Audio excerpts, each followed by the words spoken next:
तो बात करें हम यहाँ पे हमारे डिप्रेशन यानी अवसाद के कॉजेस के बारे में, तो सबसे पहला जो कॉज है दैट इज जेनेटिक्स। तो जेनेटिक्स के अंडर यहाँ पे हम देख सकते हैं कि मोनोजाइगोटिक ट्विंस और डाइजाइगोटिक ट्विंस में यहाँ पे 46% और यहाँ पे 20% जो चांसेस हैं वो डिप्रेशन के जो हैं रिसर्च स्टडीज में पाए गए हैं। और इसके अलावा family history, family pattern of depression भी जो है वो किसी इंडिविजुअल में एक हद तक जो डिप्रेशन है वो लीड कर सकती है।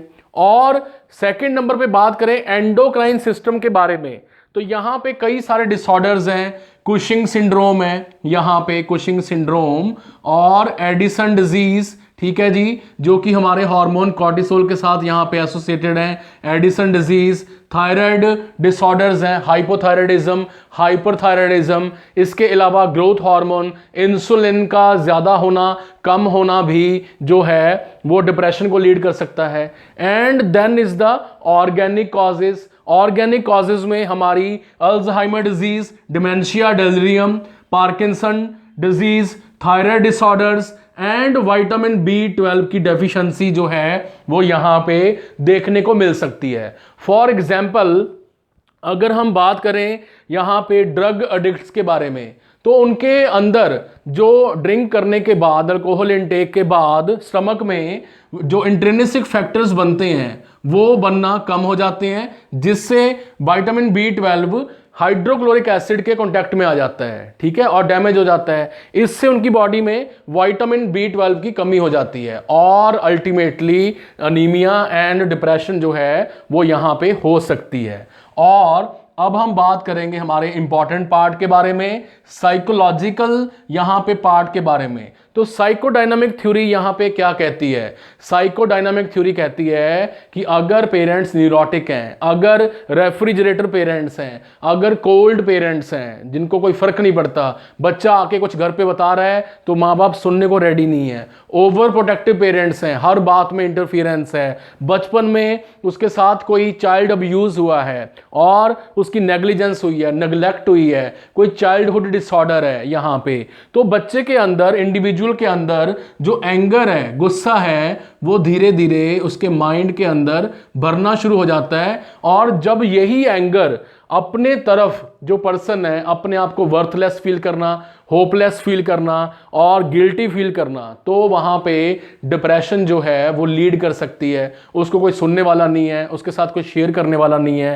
तारे ज़मीन पर पिक्चर में वो अपने फादर से ही इतना दुखी आ गया था करैक्टर जो है हमारा, दैट इज़ कि उसको डिप्रेशन धीरे धीरे होनी शुरू हो गई थी, उसको अपने फादर को देख के टेंशन होनी शुरू हो गई थी। तो यहाँ पे आप देख सकते हैं साइकोडायनामिक थ्योरी। उसके बाद है यहाँ पे हमारी object relation theory. Object relation theory इस बात पे फोकस करती है कि पर्सन जो है वो अच्छे रिलेशनशिप डेवलप करने में फेल हो जाते हैं, तो वहाँ पे डिप्रेशन जो है इंटरनल कॉन्फ्लिक्ट्स के कारण अपने ही मन में कोई विचार टकराव चलता रहता है। ठीक है, एक बार डिवोर्स हुआ बट नेक्स्ट टाइम हो सकता है कि अच्छा पर्सन मिला, उससे भी आपने उसी नज़रिए से उसको देखा, उसी एटीट्यूड से, एप्टीट्यूड से आप उसको मिलना शुरू किया, आपने उसके ऊपर शक करना शुरू किया, तो हो सकता है कि वहाँ पे भी डिप्रेशन जो है वो धीरे धीरे लीड कर जाए due to poor relationship building.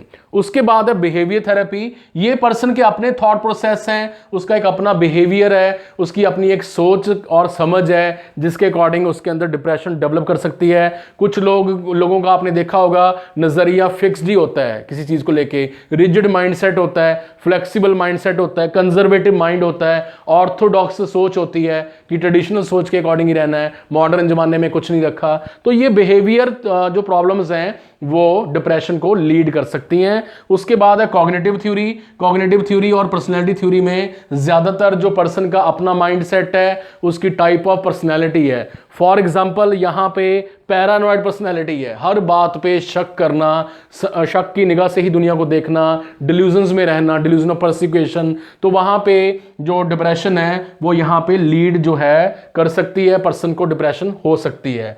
Fifth cause की बात करें तो exogenous, due to external sources, tsunami, environmental factors, lack of space, lack of proper house, lack of facilities, lack of entertainment. और एंडोजीनस की बात करें तो यहाँ पे एंडोजीनस और ये हमारे जो हैं थायराइड डिसऑर्डर्स, इसमें cardiac disorders, medical surgical disorders जो हैं यहाँ पे हो सकते हैं।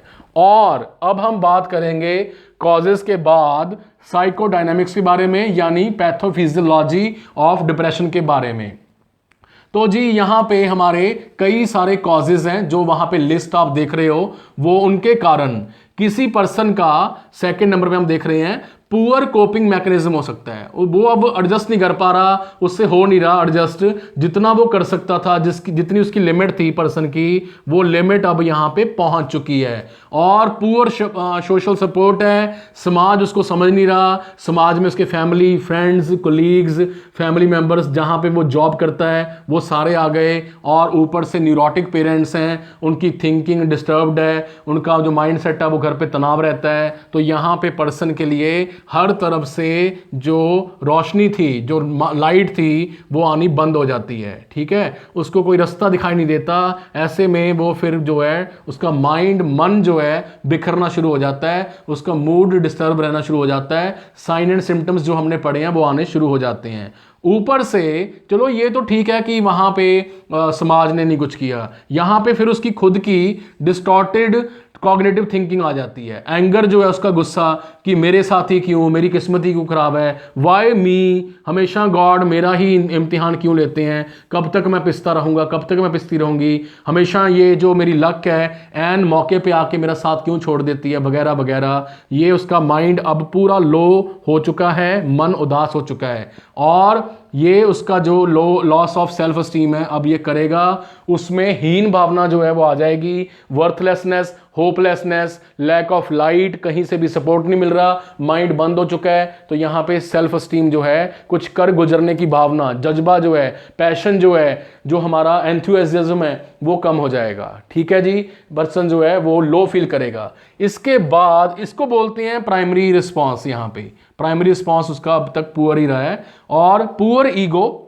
यहाँ पे उसकी what is wrong what is right वो नहीं काम कर रही, सोशल सपोर्ट उसका काम नहीं कर रहा, और डिफेंस मैकेनिज्म जैसे denial, suppression, repression, projection, blaming, ये सारे ऑन हो चुके हैं। अब वो गुस्सा जो है उसका, उसने पी लिया है, और इसी को बोलते हैं सेकेंडरी रिस्पॉन्स। अब वो अंदर ही अंदर घुटन महसूस कर रहा है, सफोकेटेड फील कर रहा है, सब मुझे छोड़ के चले जाएं, आइसोलेटेड फील कर रहा है। और इसके आएंगे 3 रिजल्ट। या तो वो उसके साथ जी लेगा भी, चलो लाइफ है चलती रहती है, ठीक है, और या फिर वो कॉम्प्लिकेटेड ग्रीफ में आ जाएगा कि उसको दुख का प्रगटावा करना नहीं आएगा, लो फील करता, डिप्रेशन में जा सकता है। और थर्ड तो डायरेक्ट डिप्रेशन के सिम्टम्स जो हैं यहाँ पे आ सकते हैं। ठीक है जी, आ सकते हैं। और अब हमने ये तो स्टडी कर लिया हमारा साइकोडायनामिक्स, अब हम स्टडी कर रहे हैं मेडिकल मैनेजमेंट। तो मेडिकल मैनेजमेंट, वैसे तो मेंटल हेल्थ नर्सिंग पहले साइकोथेरेपी के ऊपर फोकस करती है, ठीक है, बट हम यहाँ पे लगे हाथ मेडिकल मैनेजमेंट समझते हैं। तो सबसे पहले है यहाँ पे drug category selective serotonin reuptake inhibitor. Selective serotonin reuptake inhibitor, इसके ऊपर मेरी ऑलरेडी फार्मा के अंडर वीडियोस हैं जो कि आपको देखनी चाहिए, डिटेल में है कैसे ये दवाइयां माइंड के ऊपर असर करती हैं। नॉलेज एक बार लेनी है, लाइफ एक बार लेनी है, और जिस पर्सन के पास नॉलेज होती है वो तो कॉन्फिडेंस से भरा रहता है। ठीक है जी, तो इसमें ड्रग्स आते हैं हमारे सर्ट्रोलिन, फ्लक्सिटिन, सर्ट्रोलिन एंड फ्लक्सिटिन। देन है ट्राईसाइक्लिक एंटी डिप्रेसेंट, ये थोड़े से जो हैं देख के यूज किए जाते हैं, इनके साइड इफेक्ट बहुत ज्यादा हैं। डॉक्सिपिन एंड अमोक्सापिन जो हैं यहाँ पे tricyclic antidepressant. Then are the MAO inhibitors, monoamine oxidase inhibitor जो हैं ये यूज किए जाते हैं, और पेशेंट को साथ में टायरामीन रिच जो डाइट है वो अवॉइड करने को बोला जाता है, चीज, रेड मीट वगैरह। ठीक है जी, जिसमें टायरामीन प्रोटीन ज्यादा है। तो इसमें आती है मेडिसिन नार्डिल। नार्डिल के बाद मेडिकल मैनेजमेंट से कोई अच्छा रिजल्ट नहीं आ रहा, अब पेशेंट को इलेक्ट्रोकन्वल्सिव थेरेपी ECT जो है वो यूज की जाती है, और इसमें नियर अबाउट 5 to 8 जो सेशंस हैं वो लग सकते हैं। फोटोथेरेपी की बात करें तो यहाँ पे आधे घंटे के लिए 30 मिनट्स के लिए ब्राइट फ्लोरेसेंट लाइट जो है काफ़ी यूजफुल जो है रिसर्च में पाई गई है। ठीक है, क्लियर है। मेडिकल मैनेजमेंट कॉजेज हमने देखे, हमारी जो है साइकोडायनामिक्स हमने देखा, डेफिनेशन, टाइप्स। अब हम डिस्कस करेंगे अबाउट साइकोथेरेपीज के बारे में। तो इसमें सबसे पहले है काउंसलिंग। जो हमारी जनरल काउंसलिंग है, पेशेंट की जो करंट प्रॉब्लम्स हैं, उसकी लाइफ में अभी क्या चल रहा है, इसके ऊपर फोकस करेंगे।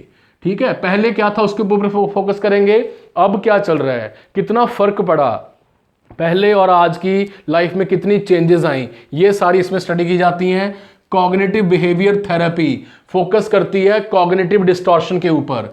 कॉग्निटिव बिहेवियर थेरेपी डिस्टॉर्शन के ऊपर जो है फोकस करती है कि कहाँ पे जो तुम्हारा खुद की आईक्यू है, इंटेलिजेंस है, जो तुम्हारे अंदर थिंकिंग है और जो तुम्हारे अंदर तुम्हारा एटीट्यूड है, सोच है तुम्हारी, वो कहाँ पे काम खराब कर रही है, वो कहाँ पे रुकी हुई है।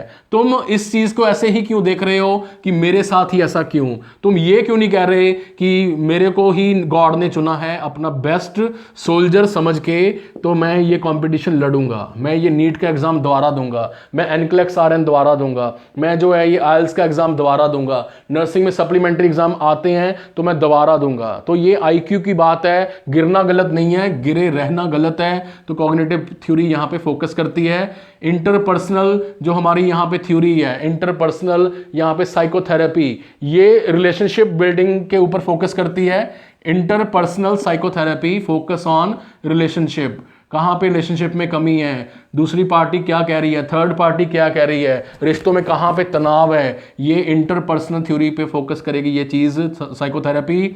और लगे हाथ फैमिली को पकड़े, तो फैमिली फर्स्ट इंस्टीट्यूशन है जहाँ से पर्सन की लाइफ स्टार्ट होती है। फैमिली का लाइफस्टाइल कैसा है, माइंडसेट कैसा है, स्पिरिचुअल लाइफ कैसी है फैमिली की, कौन से कल्चर को, ट्रेडिशन को फॉलो करते हैं, खाना पीना कैसा है, घर का डिज़ाइन कैसा है, और उनकी जो थिंकिंग पैटर्न है, वो इंटेलिजेंस है वो कैसी है, पढ़े लिखे कितने हैं, ये सब कुछ इसमें फैमिली थेरेपी में फोकस करते हुए हमने पेशेंट के साथ कैसे फैमिली एडजस्ट करे, इस पे फोकस करना है। और बिहेवियर थेरेपी में पर्सन का खुद का जो बिहेवियर है वो कहाँ पे फॉल्टी है। मान लो मेरे को ही किसी पे शक है अपने फ्रेंड के ऊपर, और मैं काउंसलिंग लेता घूम रहा हूँ, मैं जी अपना इंटरपर्सनल साइकोथेरेपी लेता घूम रहा हूँ, बट मैं अपनी जो बिहेवियर, मेरे खुद के जो हैबिट्स हैं, बैड हैबिट्स, झूठ बोलना, ये करना वो करना, उसके ऊपर मैं फोकस नहीं कर रहा, तो मेरा अपना बिहेवियर खराब है। बट उसके कारण दूसरों में blame game, defence mechanism use करना कि सभी लोग खराब हैं, सभी ने मेरे को चीट किया, बट मैंने खुद को कभी अपने आप को स्टडी नहीं किया, इसलिए अब मेरे को सब छोड़ के जा रहे हैं और मेरे को हो रही है डिप्रेशन। तो यहां पे बिहेवियर थेरेपी जो है वो स्टडी की गई। So students, this was all about the topic depression. I hope ये टॉपिक आपको बहुत अच्छा लगा होगा। मेंटल हेल्थ नर्सिंग में हमारे और भी कई सारे टॉपिक्स हैं जो आपको देखने चाहिए। एक बार बीएससी थर्ड ईयर और जीएनएम सेकंड ईयर में, पोस्ट बेसिक सेकंड ईयर में आपने ये टॉपिक देख लिए, समझ लिए, तो आपकी जो मेंटल हेल्थ एस्पेक्ट है एनक्लेक्स आरएन का, पेशेंट की जो साइकोलॉजिकल नीड्स हैं, उनको आप समझना शुरू कर देंगे। Thank you very much for watching this video. Keep subscribing, keep sharing.